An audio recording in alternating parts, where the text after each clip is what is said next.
আপনাদের কথা আমাদের একটা কথা জানিয়ে দিতে চাই। বাংলা এবং সারা বাংলাদেশে আমাদের কার্যক্রম সঠিকভাবে পরিচালনা হচ্ছে। বিগত সরকারের পতনের পর এই পল্লী চিকিৎসক কল্যাণ সমিতি আবার নতুন করে নাম দিয়েছে বাংলাদেশ জাতীয়তাবাদী পল্লী চিকিৎসক ফাউন্ডেশন। কিন্তু আপনাদের স্মরণ রাখতে হবে, বাংলাদেশ পরিবারের নেতৃত্বে চলে না।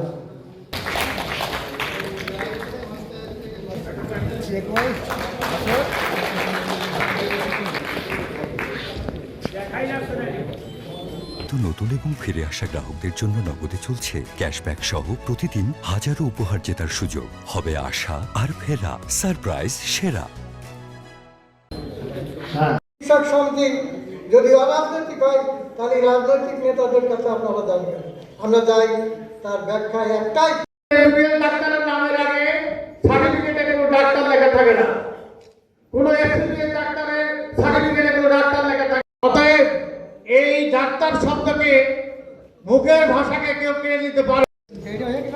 দেখেন করোনাকালীন সময়ে আমাদের এই পল্লী চিকিৎসকরা ছিলেন এবং এবারও যা দেখা যাচ্ছে, যা শুনতে পাচ্ছি, আল্লাহর রহমতে যদি আমাদের এই পল্লী চিকিৎসকের সার্বিক সহযোগিতা থাকে, 61 নম্বর আইনের 15(1) দ্বারা, 22(1) দ্বারা, 29(1) দ্বারা, 15(1) দ্বারা আমাদেরকে নিবন্ধনের ব্যবস্থা করা হয় নাই, আর 22(1) দ্বারা বলা হয়েছে নিবন্ধন ছাড়া চিকিৎসা করলে জেল এবং জরিমানার বিষয়, আর 29(1) বলা হয়েছে এমবিবিএস আর তাদের বাড়িতে যে সেই রোগী দেখাশোনা করেন, প্রাথমিক চিকিৎসা দেন অথবা তাদেরকে সদরে নেওয়ার জন্য পরামর্শ দেন।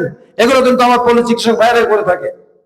করোনাকালীন সময়ে বাংলাদেশের বহু পল্লী চিকিৎসক শহীদ হয়েছেন, তারা মৃত্যুবরণ করেছেন, কারণ তারা তাদের চিকিৎসা সেবা চালিয়ে গিয়েছিল। এই জন্য তারা যে বাংলাদেশের যে চিকিৎসা ব্যবস্থা আগে একেবারে ছোটকাল থেকে যেটা আমরা দেখেছি বা আগে শুনেছি,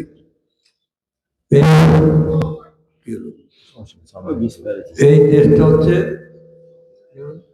গরিব মানুষের, কৃষকের, সাধারণ মানুষের দেশ। 70-90 জন মানুষ গ্রামে বসবাস করে, গ্রাম ভিত্তিক সমাজ।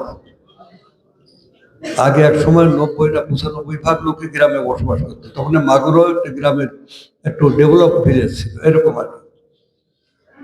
এবং এই গ্রামে গঞ্জে একদিকে দেখেন না একটা শ্রেণী আর একটা শ্রেণীকে কিভাবে সাহায্য করত। কৃষকরা ফসল উৎপাদন করত, তারা মানুষকে অন্ন যোগাত। তাঁতিরা, মানে আগে তো সবই হ্যান্ডলুম ছিল, তাঁতিরা তাঁত বুনত, সেই তাঁত আবার কৃষকরা কিনে সেখানে তাদের লজ্জা নিবারণ করত। কোমররা কোমরের বদনা, বাসন কুসন সবই কোমর শ্রেণীরা তৈরি করতো।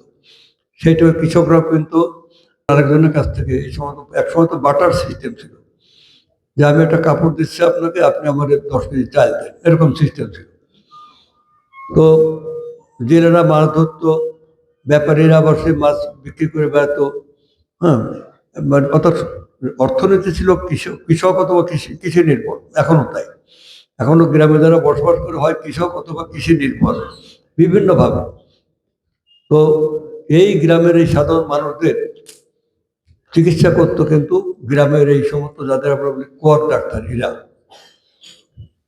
এবং কত নাম করা লোক ছিল।